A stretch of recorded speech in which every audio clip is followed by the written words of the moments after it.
सर्वपल्ली राधाकृष्णन एक जाने माने भारतीय विचारक थे जिन्होंने अपने पूरे जीवन में अपनी धर्म को समझाने, बचाने और फैलाने की कोशिश की। वे हिंदू धर्म और वेदांत को ही असली धर्म मानते थे और हमेशा यही समझाने की कोशिश करते थे कि उनका हिंदू धर्म पूरी तरह तर्कसंगत और नैतिक है। उनकी पढ़ाई और सोच ने भारत और पश्चिमी देशों के बीच एक सेतु जैसा काम किया, क्योंकि वे दोनों परंपराओं से बराबर सीखते और समझते थे। राधाकृष्णन की लिखी किताबों और बातों का असर पश्चिमी दुनिया में हिंदू धर्म और भारत की समझ बनाने में बहुत बड़ा रहा। राधाकृष्णन का बचपन और शुरुआती पढ़ाई लिखाई के बारे में ज्यादा जानकारी नहीं मिलती, क्योंकि वे खुद अपनी निजी जिंदगी के बारे में कम ही बोलते थे। उनका जन्म तिरुतनी में हुआ था, जो आंध्र प्रदेश का एक मंदिरों वाला कस्बा है। उनका परिवार धार्मिक गतिविधियों में हमेशा आगे रहता था। बचपन से ही उनके मन में अद्वैत वेदांत की झलक थी, जिसे उनके समाज में मान्यता मिलती थी।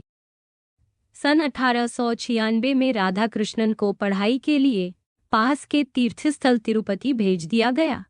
वहां उन्होंने 4 साल हरमनसबर्ग मिशनरी स्कूल में पढ़ाई की, जहां पहली बार उन्होंने गैर हिंदू धर्म और ईसाई सोच को देखा। स्कूल में जो धर्म की बातें सिखाई जाती थीं, उनमें निजी धार्मिक अनुभव पर जोर था, जो आसपास के मंदिर में होने वाली भक्ति से मिलता जुलता था। इसी वजह से शायद राधाकृष्णन को दोनों धर्मों में एक गहरा रिश्ता महसूस हुआ। इसके बाद सन 2000 से सन 2004 के बीच उन्होंने वेल्लोर के एक कॉलेज में पढ़ाई की, जिसे अमेरिकी मिशन चलाता था। यहाँ उन्हें नए तरह के धर्म की शिक्षा मिली, जहाँ ईश्वर की न्यायप्रियता, बिना शर्त दया और चुनाव जैसी बातें सिखाई जाती थी और हिंदू धर्म की आलोचना भी होती थी। साथ ही मिशन ने शिक्षा, स्वास्थ्य और समाज की भलाई के लिए भी कई काम किए, जिससे राधाकृष्णन ने देखा कि धर्म के प्रचार के साथ साथ लोगों की मदद भी की जा सकती। यहीं पर उन्हें अपने हिंदू धर्म पर कड़ी चुनौतियों का सामना करना पड़ा, लेकिन साथ ही मिशन के अच्छे काम भी देखने को मिले। राधाकृष्णन के बचपन से ही उनके मन में अद्वैत वेदांत की बातें रची बसी थीं और वे अपने समाज में होने वाली पूजा पाठ को भी अच्छी तरह समझते थे। तिरुपति में पढ़ाई के दौरान उन्हें लूथरन ईसाई मिशनरियों से मिलने का मौका मिला, जहां धार्मिक अनुभव को बहुत महत्व दिया जाता था।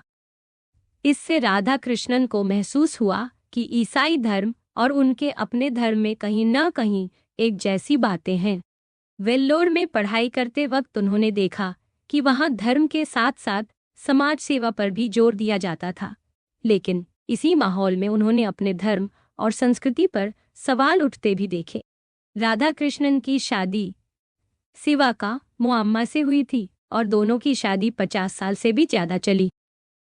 उनके 6 बच्चे हुए, 5 बेटियां और 1 बेटा। इन्हीं अनुभवों और माहौल के बीच राधाकृष्णन ने एक नई तरह के हिंदू धर्म से मुलाकात की, जिसमें स्वामी विवेकानंद और सावरकर जैसे लोगों की बातें शामिल थीं। उस समय थियोसॉफिकल सोसाइटी भी काफी सक्रिय थी, जो पूर्व और पश्चिम के विचारों को जोड़ने की कोशिश करती थी और भारत की प्राचीन सोच की तारीफ करती।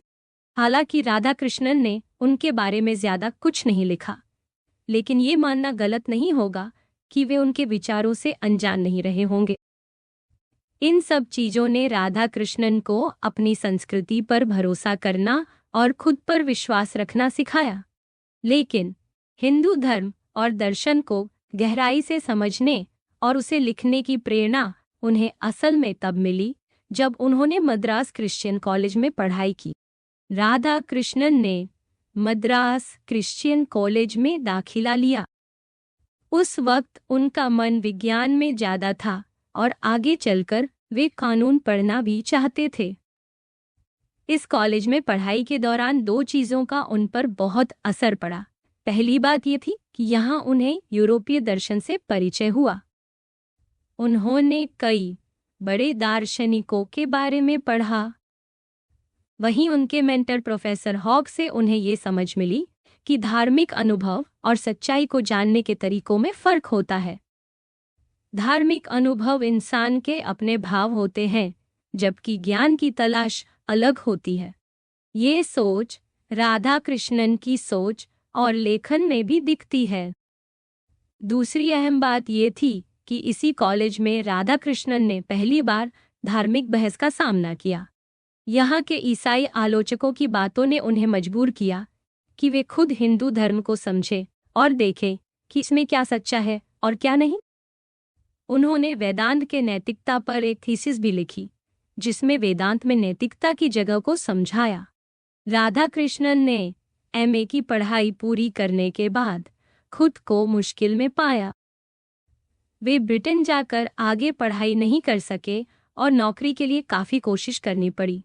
बाद में मद्रास क्रिश्चियन कॉलेज की मदद से उन्हें प्रेसिडेंसी कॉलेज में पढ़ाने का मौका मिला, जो पहले तो अस्थायी था।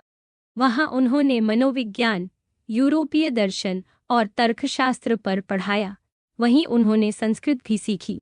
इन सालों में राधा कृष्णन अपने लेख छपवाने के लिए बहुत कोशिश करते रहे।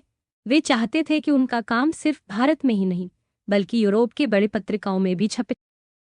उनकी एमए थीसिस मद्रास में छपी और इसके हिस्से दूसरे मैगजीन में भी आए। जब उनका एक लेख पहली बार एक बड़े यूरोपीय जर्नल में छपा, तब उनके विचार पश्चिमी दुनिया तक पहुंचे।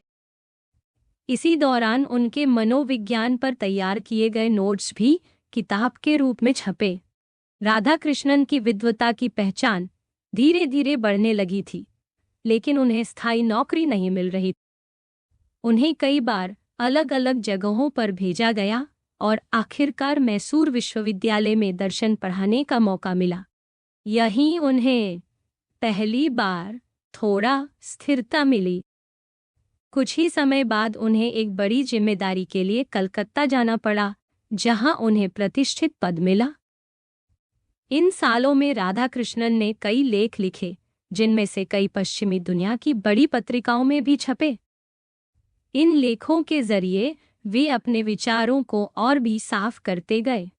अब वे सिर्फ वेदांत की व्याख्या या उसकी रक्षा करने तक सीमित नहीं रहे, बल्कि पश्चिमी सोच और उनके अपने विचारों के बीच सीधा संवाद करने लगे। इन लेखों में उनका अंदाज पहले से कहीं ज्यादा तेज और सवाल करने वाला हो गया था। भारत और दुनिया की राजनीति भी इन दिनों बहुत उथल-पुथल में थी, जिससे उनकी सोच पर असर पड़ा। विश्व युद्ध और अमृतसर की घटनाओं ने भी उनकी सोच को बदला। वे पश्चिमी सोच की कट्टरता और हठ को गलत मानने लगे थे। इसी समय उन्होंने अपनी एक किताब लिखी, जिसमें इन सारी बातों की झलक मिलती है। इन दिनों रवींद्रनाथ ठाकुर की रचनाएं पढ़ना भी उनके लिए एक सुखद अनुभव था। ठाकुर की कविताओं और बातों ने राधा कृष्णन को काफी प्रभावित किया, खासकर सुंदरता और अंतर्ज्ञान की बातें। आगे चलकर राधा कृष्णन ने अपने विचारों में भी इन्हीं बातों को जगह दी और बार बार ठाकुर के लिखे का सहारा लिया। कलकत्ता में राधा कृष्णन ने एक बड़ा और जिम्मेदारी वाला पद संभाला। वहां रहते हुए उन्होंने अपनी 2 बड़ी किताबें लिखी, जिनसे उनका नाम और ज्यादा फैल गया। विदेशों में भी उन्हें बुलाया जाने लगा और उनके विचारों पर खूब चर्चा हुई। उनकी एक किताब को उनकी सबसे पकी हुई और गहराई वाली सोच के रूप में देखा जाता है। कलकत्ता में रहते हुए राधा कृष्णन ने खूब नाम कमाया, लेकिन यहाँ उन्हें समाज में बढ़ती हुई टकराव और संघर्ष का भी सामना करना पड़ा।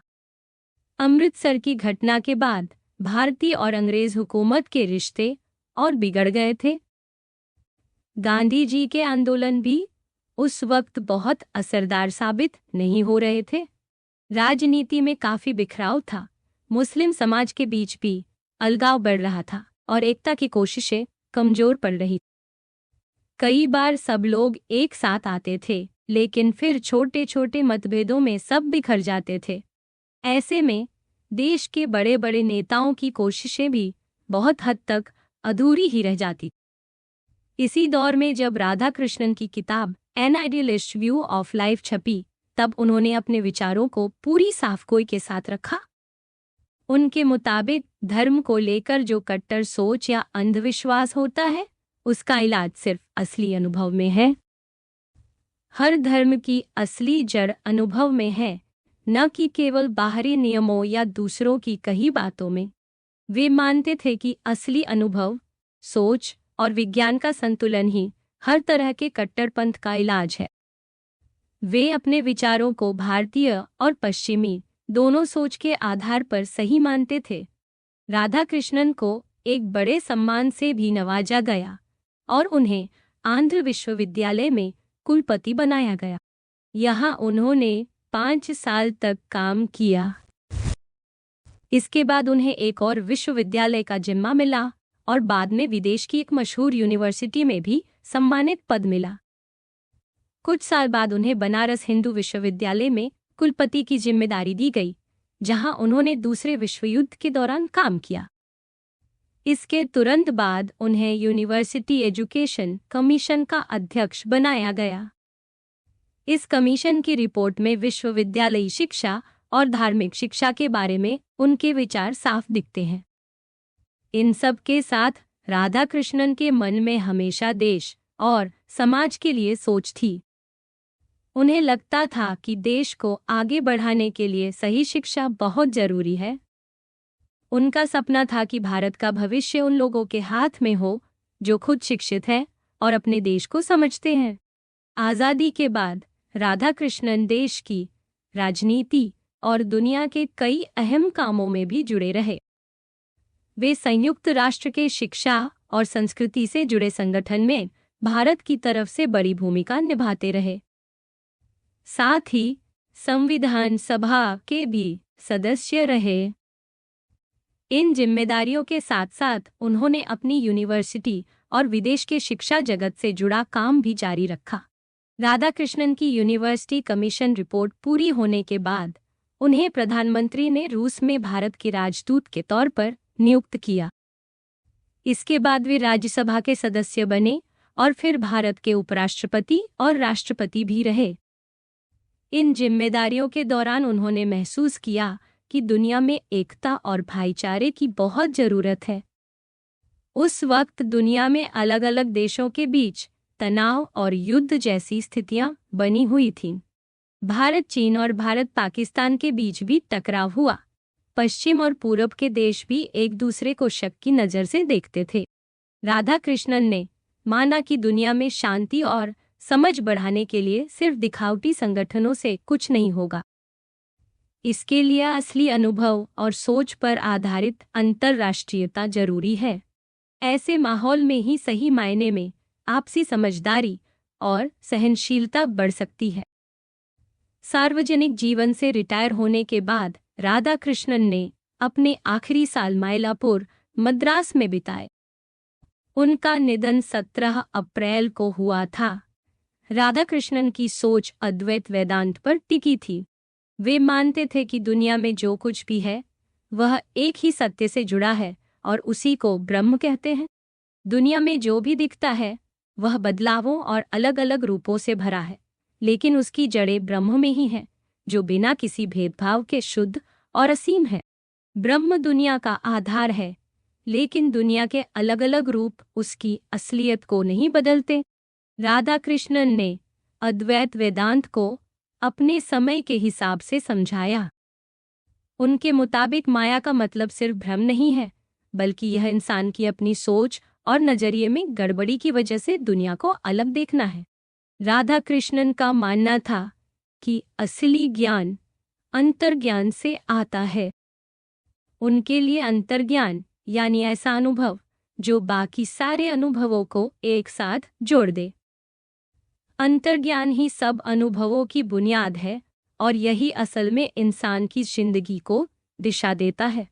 राधाकृष्णन इसे रचनात्मक ऊर्जा और आत्मा की गहराई से जोड़ते थे। उनका मानना था कि इंसान की तरक्की का असली राज भी इसी रचनात्मक अंतर्ज्ञान में छुपा है। राधाकृष्णन के लिए अंतर्ज्ञान एक अलग और सबसे गहरा अनुभव है।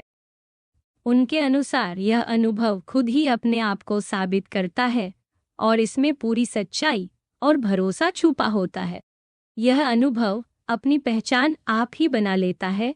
इसमें किसी और प्रमाण या तर्क की जरूरत नहीं होती। अंतर्ज्ञान के जरिए इंसान को शांति, ताकत, खुशी और संतोष मिलता है। असल में यही वह अनुभव है जो सबसे ऊंचे स्तर की सच्चाई को दिखाता है।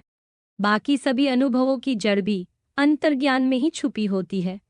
राधा कृष्णन मानते हैं कि अंतर्ज्ञान खुद परमात्मा का एहसास है।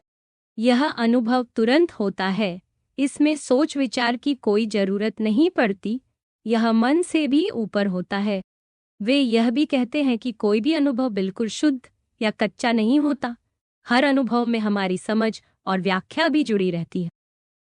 उनके हिसाब से अंतर्ज्ञान सब कुछ अपने अंदर समेट लेता है और असली अनुभव की पहचान है।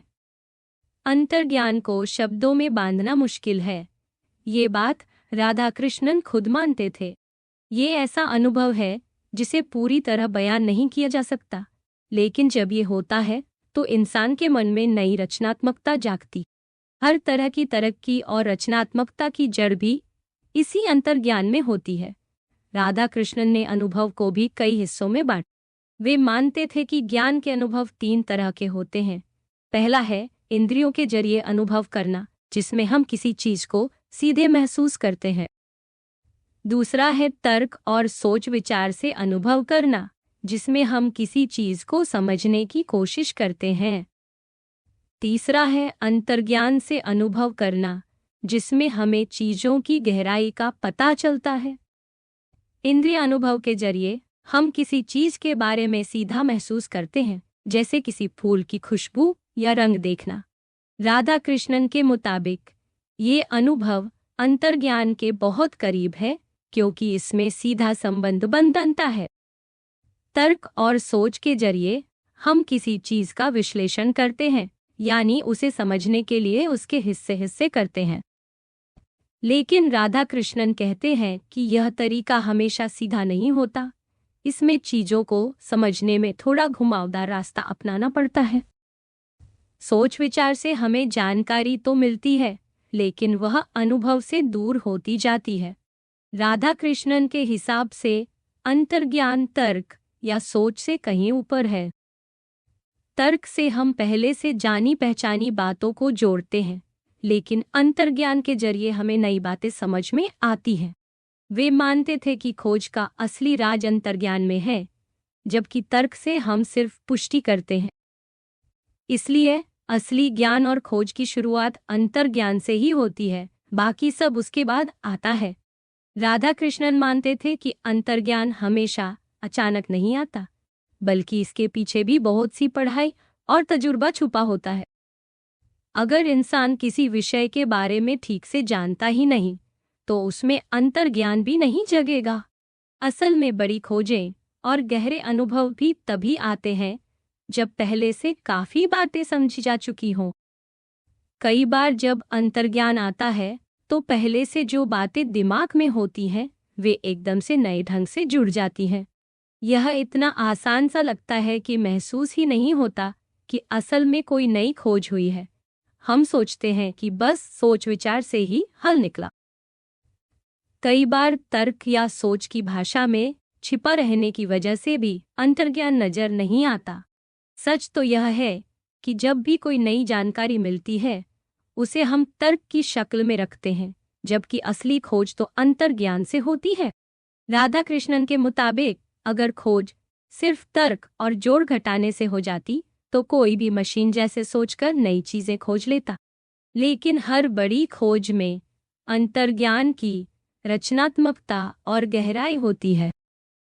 वे मानते हैं कि असली ज्ञान तर्क से नहीं, बल्कि अंतर्ज्ञान से आता है। हालांकि अंतर्ज्ञान और तर्क दोनों का तालमेल जरूरी है। अंतर्ज्ञान बिना समझ के अधूरा है और तर्क बिना अंतर्ज्ञान के खोखला है। असली समझदारी दोनों के बीच संतुलन में ही है। राधा कृष्णन के मुताबिक मनुष्य के अनुभव सिर्फ सोच विचार तक सीमित नहीं हैं। इंसान में ऐसी शक्तियां भी होती हैं जिन्हें आमतौर पर लोग नहीं समझ पाते। उन्होंने मन के 3 स्तर बताए: अवचेतन, चेतन और अतिचेतन। जब कभी कोई बहुत गहरी अनुभूति, प्रेरणा या विलक्षणता दिखाई देती है, तो वह मन के अतिचेतन स्तर की वजह से होती है। राधा कृष्णन मानते थे कि ऐसी शक्तियां बिल्कुल असामान्य या चमत्कारी नहीं है, बल्कि मन के विकास का ही हिस्सा है। भारत के पुराने समय में भी इन शक्तियों को साधारण या प्राकृतिक ही माना जाता था, जैसे टेलीपैथी या दूर की बात जान लेना। यह सब कोई बीमारी या देवी देवताओं की कृपा नहीं, बल्कि मन की गहरी ताकतें हैं। राधा कृष्णन के हिसाब से जब इंसान का मन ठीक से साधा जाता है तो वह ऐसी खूबियां दिखा सकता है जिन पर आम लोग विश्वास नहीं करते। उनका मानना था कि इंसान की चेतना में बहुत शक्ति है और बड़ी बड़ी खोजें और प्रेरणाएं भी इसी चेतना से निकलती हैं। ऐसे अनुभव तर्क या इंद्रियों से नहीं, बल्कि सीधा अनुभव करके मिलते हैं। उनके अनुसार मन की शक्ति से बिना इंद्रियों के भी चीजों को जाना जा सकता है। वे यहाँ तक मानते थे कि एक मन से दूसरे मन तक बात सीधे पहुंच सकती है। राधा कृष्णन के अनुसार कला का असली मतलब है अपने अनुभव को किसी रूप में सामने लाना। लेकिन कला का अनुभव और उसकी अभिव्यक्ति दोनों अलग बातें हैं। असली कला में कलाकार का दिल और उसका अनुभव झलकता है। कलाकार के लिए सबसे बड़ा काम यही है कि वह अपने मन के गहरे अनुभव को किसी भी रूप में सबके सामने रख सके। जब कोई कविता, चित्र या संगीत सच्चे अनुभव से जन्म लेता है तो वही असली और असरदार कला बनता है। अगर कला में अंतर्ज्ञान और असली भावना नहीं है तो वह बस पुरानी चीजों की नकल बनकर रह जाती है। बिना प्रेरणा के कला सिर्फ अभ्यास बन जाती है। ऐसे में चाहे कोई कितनी भी मेहनत करे, उसकी कला में वो अपनापन और गहराई नहीं आ सकती। असली कला तब बनती है जब कलाकार अपनी पूरी शख्सियत के साथ, सच्ची रचनात्मकता के साथ रचता है। जब कलाकार कुछ नया रचता है तो उसका तर्क शक्ति पीछे छूट जाता है और सिर्फ उसका अनुभव और भावना काम करती है। कभी कभी कलाकार को खुद भी अपनी अनुभूति को शब्द या रंग में लाने में वक्त लगता है, क्योंकि असली अनुभव को बाहर लाना आसान नहीं होता। राधा कृष्णन मानते थे कि असली कला में एक तरह का जोश और ताजगी होती है। जब कलाकार अपने अनुभव को याद करता है तो यह याद भी बड़ी भावुक और उत्साहित होती है, न कि सिर्फ शांत सोच विचार। यही वजह है कि कला हमें सिर्फ ज्ञान नहीं देती, बल्कि हमें महसूस कराती है। राधा कृष्णन कहते हैं कि कला और विज्ञान में भी कुछ समानताएं हैं। जैसे विज्ञान में कोई नई खोज होती है, वैसे ही कला में भी कलाकार अपने अनुभव को नए ढंग से सामने लाता है। विज्ञान तथ्यों को नए तरीके से जोड़ता है और कला अनुभवों को नए रंग रूप में दिखाती है। पर दोनों में फर्क ये है कि विज्ञान का सच सबके लिए एक जैसा होता है, जबकि कला का सच हर किसी के लिए अलग हो सकता है। विज्ञान को हम दिमाग से समझते हैं, लेकिन कला दिल और आत्मा की भाषा है। कविता, संगीत, पेंटिंग जैसे कला रूप हमें जीवन के अनकहे सच महसूस कराते हैं, जिनको सीधे शब्दों में कहना मुमकिन नहीं। राधा कृष्णन के मुताबिक नैतिकता यानी सही और गलत का एहसास भी अंतर्ज्ञान से ही आता है।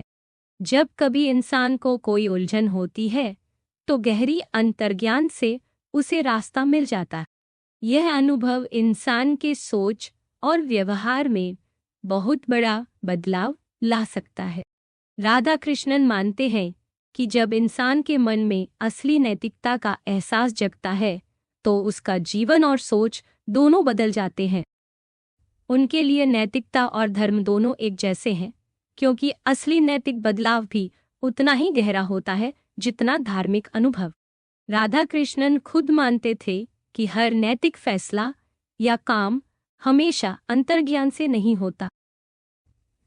ज्यादातर लोग वही करते हैं जो समाज या पुराने नियमों में लिखा है। लेकिन जब जिंदगी में कोई बड़ी उलझन आती है, तब इंसान के अंदर की रचनात्मक शक्ति और असली समझ बाहर आती है।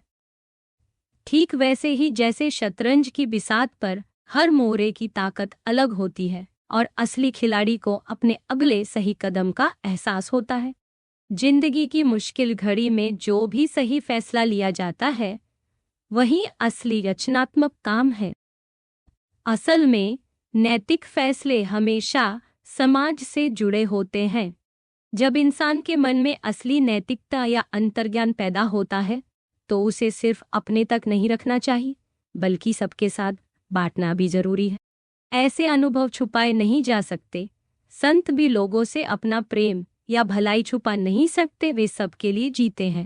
राधा कृष्णन मानते हैं कि नैतिक अंतर्ज्ञान को तर्क से भी परखा जाना चाहिए। सिर्फ भावना या प्रेरणा ही काफी नहीं है, उसे तर्क और समझ से संतुलित करना जरूरी है। जो लोग इस तरह का गहरा अनुभव पाते हैं वही असली नैतिक नायक बनते हैं। वे अपने जीवन से बाकी लोगों के लिए मिसाल बनते हैं। जैसे कोई वैज्ञानिक नई खोज करता है या कोई कलाकार अपनी कला से दुनिया को बदल देता है। नैतिकता में भी कला और विज्ञान जैसा संतुलन जरूरी है। राधा कृष्णन के नैतिक नायक अपने भीतर के अहंकार और खुदगर्जी को छोड़ देते हैं। वे सबके लिए जीते हैं, अपनी खुशी, आज़ादी और आनंद को सबके साथ बांटते हैं। ऐसे लोग खुद को दुनिया से अलग नहीं मानते, बल्कि अपने आप को ब्रह्मांड का हिस्सा मानते हैं। वे समाज की भलाई के लिए हर मुश्किल सहते हैं और हमेशा आत्मा की शक्ति में विश्वास रखते हैं। उनका असली मकसद दुनिया को बेहतर बनाना होता है। राधा कृष्णन मानते हैं कि असली नैतिकता पुराने और बनावटी नियमों से बहुत ऊपर होती है। नैतिक नायक अपने समाज को नए रास्ते पर ले जाते हैं, चाहे शुरू में लोग उन्हें समझे या न समझे। असली नैतिक बदलाव हमेशा उन्हीं लोगों की वजह से होता है जो समाज के पुराने नियमों से अलग सोचते हैं। ऐसे लोग बाहरी नियमों से नहीं, बल्कि अपनी आत्मा और ब्रह्मांड के मेल से चलने वाली भीतरी आवाज से काम करते हैं। बाहर से उनकी बातें अजीब लग सकती हैं, लेकिन उनके लिए असली कर्तव्य समाज की परंपरा नहीं, बल्कि आत्मा की पुकार है। राधा कृष्णन के अनुसार धर्म का असली अनुभव और हर धर्म का सार एक ही है। अलग अलग धर्म सिर्फ अलग अलग तरीके हैं, लेकिन उनकी जड़ें एक ही अनुभव में छुपी होती है। असली धर्म सीधा अनुभव है, जबकि धर्मों के नियम रीति उसकी बाहरी अभिव्यक्ति है। असली अनुभव कभी नहीं बदलता, लेकिन उसकी व्याख्या बदलती रहती है। इसलिए असली बात यह है कि असली अनुभव और उसकी व्याख्या में फर्क समझना चाहिए। धर्म के गहरे अनुभव को पहचानना और उसका सही मतलब जानना बहुत जरूरी है। राधा कृष्णन के लिए धर्म के नियम और विचार असल में इंसान के अनुभवों का बौद्धिक रूप होते हैं। भगवान का विचार भी हमारे अनुभव की व्याख्या है। अलग अलग धर्म, समाज, भाषा और इतिहास के हिसाब से बनते हैं, इसलिए हर धर्म का अनुभव अपने अपने ढंग का और अधूरा होता है। इन वजहों से कोई भी धार्मिक अनुभव पूरी तरह परिपूर्ण नहीं होता, वह हमेशा सीमित रहता है। लेकिन राधा कृष्णन मानते हैं कि ऐसे अनुभव भी लोगों की धार्मिक सोच को बढ़ाते हैं और हमें असली धार्मिक अंतर्ज्ञान के करीब ले जाते हैं। राधा कृष्णन असली धार्मिक अनुभव को सबसे अलग और ऊंचा मानते थे। उनके अनुसार असली धार्मिक अनुभव सिर्फ दिमाग, कला या नैतिकता के टुकड़ों का मेल नहीं है, बल्कि यह सब मिलकर भी उससे छोटा ही रहता है। असली धार्मिक अंतर्ज्ञान सब कुछ जोड़ता है और इंसान को पूरे जीवन का अनुभव एक साथ कराता है। राधा कृष्णन का मानना है कि असली धार्मिक अंतर्ज्ञान हर क्षेत्र को प्रभावित करता है। सच, सुंदरता और अच्छाई, इन सब को हम तर्क या इंद्रियों से नहीं समझ सकते, बल्कि इन्हें सिर्फ अंतर्ज्ञान या विश्वास से महसूस किया जा सकता है। यही अंतर्ज्ञान इंसान को एकता और गहराई का एहसास कराता है। राधा कृष्णन मानते हैं कि आत्मा और परमात्मा दोनों एक ही हैं, और यही उपनिषद की असली सीख है।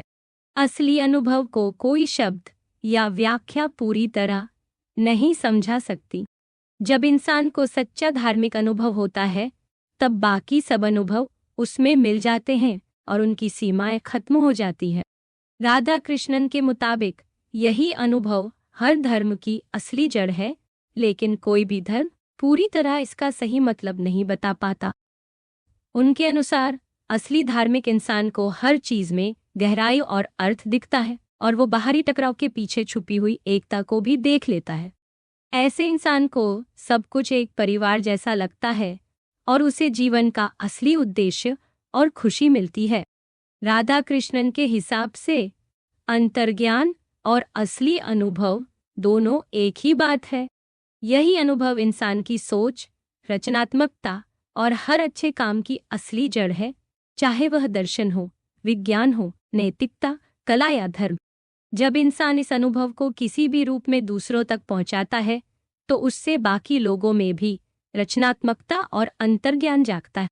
राधा कृष्णन मानते हैं कि हर धर्म को अपनाना और समझना जरूरी है। वे कहते थे कि हिंदू धर्म हर तरह की धार्मिक सोच को जगह देता है, लेकिन सबसे ऊंचा स्थान उस अनुभव को मिलता है जिसमें इंसान सब कुछ एक साथ देखता है, यानी ब्रह्म की उपासना। उसके बाद व्यक्तिगत भगवान की पूजा, फिर अवतारों की पूजा, फिर पितरों और साधुओं की पूजा और सबसे नीचे छोटे मोटे देवी देवताओं की पूजा आती है। उनके लिए असली महत्व उस अनुभव का है जिसमें इंसान हर चीज की गहराई को एक साथ महसूस कर लेता है। राधा कृष्णन अनुभव और उसकी व्याख्या धर्म और अलग अलग धर्मों के बीच फर्क करते हैं। उनके अनुसार असली धर्म एक अनुभव या जीवन जीने का तरीका है जिसमें इंसान खुद अपने भीतर सच्चाई को महसूस करता है। असली धर्म का मतलब है खुद की सोच, अपने अनुभव और अपने आत्मा की गहराई को जानना।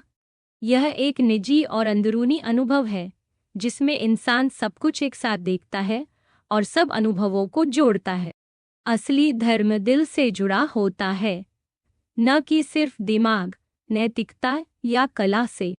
राधा कृष्णन के मुताबिक असली धर्म का आधार इंसान का अंदरूनी अनुभव है।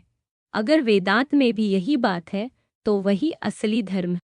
वे मानते थे कि वेदांत खुद में धर्म नहीं, बल्कि धर्म का सबसे गहरा और असली रूप है। बाकी सब धर्म, यहाँ तक कि हिंदू धर्म के दूसरे रूप भी, असल में वेदांत की व्याख्या है। जैसे अनुभव और उसकी व्याख्या में फर्क होता है, वैसे ही असली धर्म और बाकी धर्मों में फर्क है। हर धर्म अपने तरीके से एक ही गहरे अनुभव को समझने की कोशिश करता है, लेकिन असली सच्चाई तो वही है जो सीधा अनुभव होता है।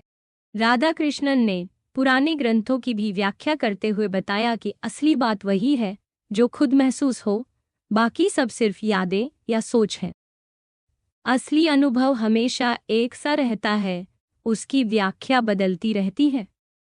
इसलिए असली अधिकार हमेशा अनुभव का है, न कि किसी नियम या किताब। राधा कृष्णन मानते हैं कि हर धर्म को उतनी ही अहमियत है जितना वह असली अनुभव के करीब है। कोई भी परंपरा पूरी तरह सच्चाई को नहीं दिखा सकती। हर परंपरा में आगे बढ़ने और नया समझने की गुंजाइश रहती है। सभी धर्म अपनी जगह जरूरी हैं, लेकिन कोई भी अंतिम नहीं है।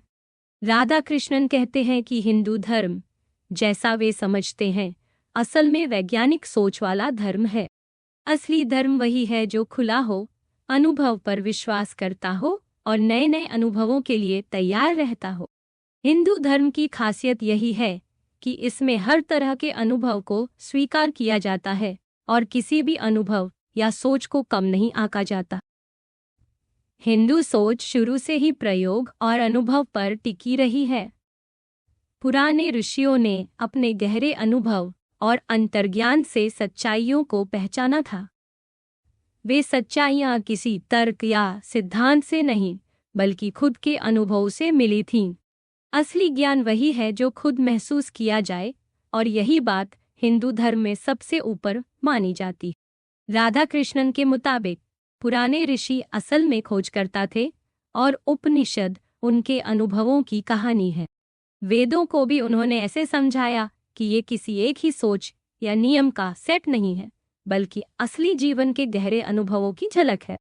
वेद उन लोगों के अनुभव हैं जिन्होंने सच्चाई को महसूस किया था।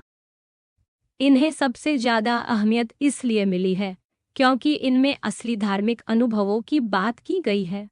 राधा कृष्णन मानते हैं कि धर्म की किताबें सिर्फ हिंदू धर्म के लिए नहीं, बल्कि सभी धर्मों के लिए वैज्ञानिक अनुभव का रिकॉर्ड है। ये किताबें कोई अंतिम सच नहीं, बल्कि विज्ञान की तरह प्रयोग या खोज है। हर धर्म का असली अनुभव या अंतर्ज्ञान उसी तरह परखा जा सकता है जैसे विज्ञान में कोई नई बात परखी जाती। असली बात यह है कि कोई भी धर्म सिर्फ मानने की चीज नहीं है, बल्कि उसे खुद महसूस करके देखना चाहिए। राधा कृष्णन के मुताबिक धार्मिक बातों को भी तर्क और अनुभव की कसौटी पर परखना चाहिए। धर्म के दावे तभी सही माने जाएंगे जब वे तर्क और अनुभव की रोशनी में सही साबित हों। इसलिए धर्म के असली अनुभव को बार बार जांचने और समझने की जरूरत है। धर्म के नाम पर जो भी परंपराएं बन जाती हैं, अगर वे सच्चे अनुभव को भूल जाती हैं, तो वे आगे बढ़ने में रुकावट बन जाती हैं। राधा कृष्णन का मानना है कि असली हिंदू सोच हमेशा खुली और प्रयोगवादी रही है। जैसे जैसे इंसान को नए अनुभव होते जाते हैं, पुराने नियम और सोच भी बदलते जाते हैं। असली बात यही है कि धर्म कभी भी पूरी तरह बंद या अंतिम नहीं हो सकता। राधा कृष्णन के अनुसार सच्चा धर्म वही है जिसमें इंसान अपने अंदर की आवाज सुनकर और अंतर्ज्ञान से ही जीवन जीता है। वे मानते थे कि धर्म सिर्फ ध्यान या संसार से दूर भागने का नाम नहीं है। असली धर्म में इंसान को हर चीज में अच्छाई और गहराई दिखती है। इस सोच के साथ इंसान समाज में बदलाव भी ला सकता है, पुराने रूढ़िवाद को चुनौती दे सकता है और समाज में सहिष्णुता फैला सकता है। राधा कृष्णन का हिंदू धर्म बाहरी दिखावे या सख्त नियमों में नहीं, बल्कि अंदरूनी अनुभव और अपनापन में। राधा कृष्णन के हिसाब से सही मायनों में देखा जाए तो जाति व्यवस्था असली हिंदू सोच की एक मिसाल है, जिसमें सहिष्णुता और सबको साथ लेकर चलने की भावना है। उनका मानना था कि जाति व्यवस्था किसी मजबूरी या जन्म के आधार पर नहीं, बल्कि समाज में सबको अपनी आत्मा की खोज का अवसर देने के लिए बनाई गई थी। हर इंसान को अपनी तरह से आत्मिक अनुभव करने और आगे बढ़ने की आज़ादी है। राधा कृष्णन के मुताबिक जैसे उन्होंने धर्मों की एक सीढ़ी बनाई, वैसे ही जाति भी समाज में सबको अपना अलग अलग योगदान देने का मौका देती। असली ताकत उस सोच में है जिसमें सबको बराबरी और खुलेपन के साथ जीने का मौका मिलता है। जाति की यही सोच रचनात्मक और सकारात्मक बदलाव का रास्ता बनाती है। राधा कृष्णन के विचारों पर कई सवाल भी उठते हैं। सबसे बड़ा सवाल यह है कि असली ज्ञान कहाँ से आता है, अनुभव से या शास्त्रों से। वे कहते थे कि ज्ञान का असली आधार खुद का अनुभव है, लेकिन अपने इस तर्क के लिए भी वे उपनिषदों का सहारा लेते हैं, यानी अनुभव और शास्त्र दोनों का चक्कर है। फिर भी वे मानते थे कि असली अनुभव तर्क या दिमाग से परे होता है। दूसरा सवाल राधा कृष्णन की पूर्वी और पश्चिमी सोच को लेकर है। वे मानते थे कि पश्चिमी समाज ज्यादा तर्कवादी है और पूर्वी समाज अनुभव और अंतर्ज्ञान पर भरोसा करता है। लेकिन कई विद्वानों का मानना है कि ये बातें सिर्फ सोच या कल्पना पर आधारित हैं। असलियत में दुनिया इतनी सीधी और बंटी हुई नहीं है।